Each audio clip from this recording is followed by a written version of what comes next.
Very good evening, everyone. Thank you very much for joining us today. And I'm so happy that we could start earlier than the scheduled time, which is quite opposite to what usually happens in events. So thank you for joining us in record numbers today. Can I have a big round of applause to everyone who's joined today for reaching on time and also getting felicitated today. As mentioned in my intro video earlier, over the last 14 years, India has undergone a structural transformation.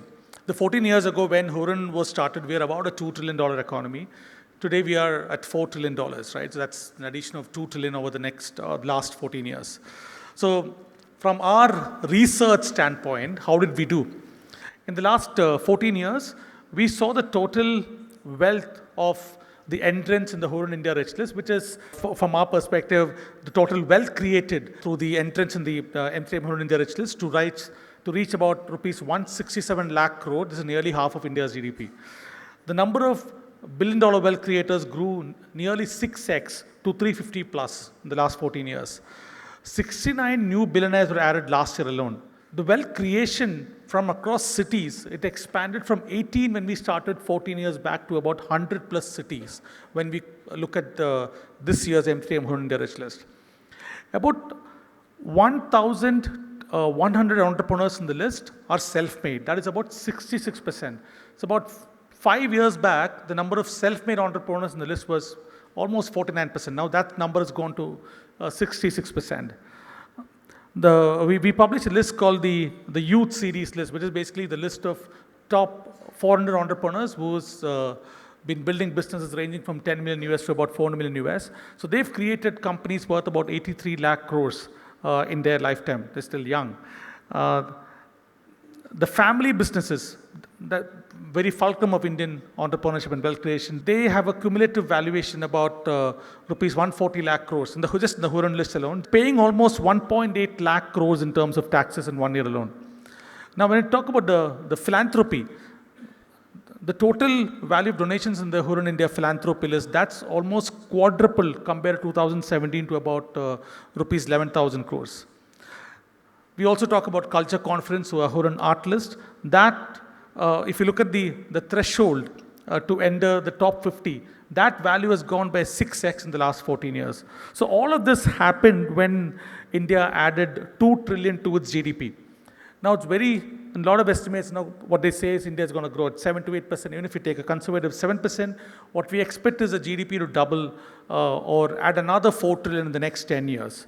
So if for 2 trillion to happen, all this sort of wealth creation, philanthropy, responsible entrepreneurship, the culture conference, all this progress you could see in the last the 14 years. So in the next 10 years, it's going to be double that in terms of what is going to be added. So the scale is going to be just beyond mind-blowing. So for a young, not so young now, but when I started I was young, so young entrepreneur like me, India is just the right place to start the building. So in this context, I would like to just acknowledge my partners too, right? The work that is here from OBT, it's run by an entrepreneur called Rudra, who's based in Kolkata. And this could possibly become 10 times the current size by the time we hit the 4 trillion GDP. Or the real estate companies, such as M3M, Aishwarya sitting right here, dear friend, what they're building, it's going to be possibly, anywhere from $5 to $10 billion in the next 10 years. Luxury brands like Mercedes, Santosh, India is one of the most interesting market for you. Possibly will be the number one market in the world. In the next 10 years, luxury aviation companies like Gulfstream, I think you'll have to have more people in India because we'd be having a lot more consumers than anybody in the world. And platforms like Fanatic, run by my friend Raghav, he's not here today because he had to go for his nephew's event. It's one of those opportunities that will show immense growth in the next 10 years because more and more wealth creation, consumer spending, discretionary spending, it's going to be an opportunity from all angles. So the partners that we have today is a representation of how the India would grow. India will fire from all cylinders. That's what I think. And this transformation is going to be historic. The last 14 years gave us an entrepreneurial India, a self-made India, a pan-India, wealth creation India, responsible capitalism, and global ambition. And this exactly is the reason why what I think the next 10 years is going to be super cool. And I have some data of the people who are present in the room today. Just to give you the total value of the businesses built by the entrepreneurs sitting in the room today, that's about 11 lakh 40,000 crores. And then if you look at the direct taxes paid by just the people or the companies in the room today, that comes to almost 15,000 crores. And the total employees by the individuals sitting in the room today, that comes to almost 2 lakh people. So if you look at it, it's not just wealth creation, but it's also nation building, societal transformation, and you're giving back to the country in a meaningful manner. So can I have a big round of applause to everyone in the room today?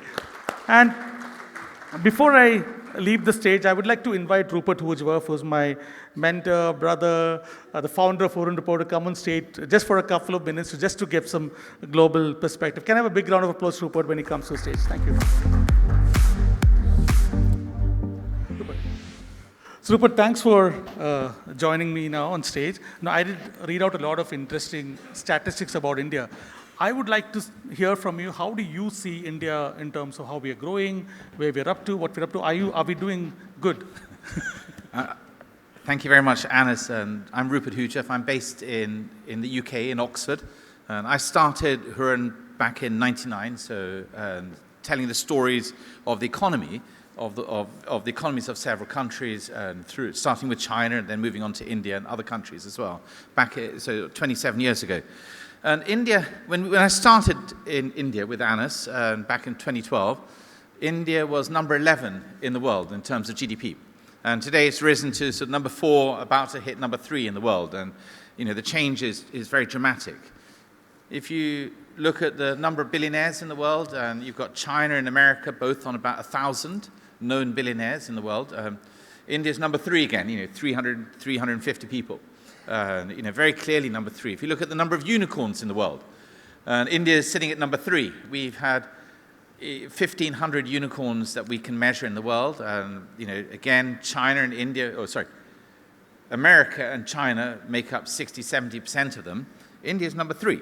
You've got 60 that we know of in India today, but there's probably another 60 founded by Indians in America, in other countries in the Middle East as well. So, just generally, you can feel the energy. Every time I come to India, you can feel the energy here. And, and I think that energy is so infectious.